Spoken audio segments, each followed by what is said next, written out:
Hi guys, welcome back to Atishan YouTube channel.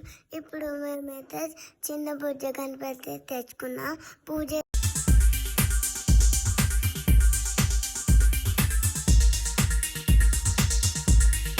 మన బుజ్జ గణపతి చాలా బాగున్నాడండి. మీరు కూడా చూసేయండి. మా ఇంట్లోకి అయితే గణేష్ వచ్చిండు, మీరు కూడా చూసేయండి. అందరికి వినాయక చవితి శుభాకాంక్షలు. ఇప్పుడైతే మా పూజ అయిపోయింది. ఇప్పుడు మా దేవుడికి నైవేద్యం పెడుతున్నా.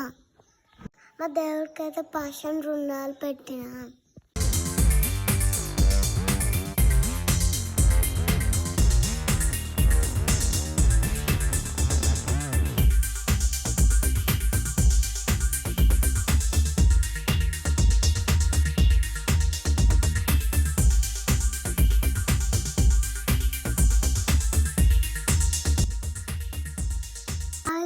ఇంకా మీకు నచ్చినట్టయితే లైక్ చేయండి, కామెంట్ చేయండి, అలా మరిన్ని కోసం సబ్స్క్రైబ్ చేయండి. Bye bye.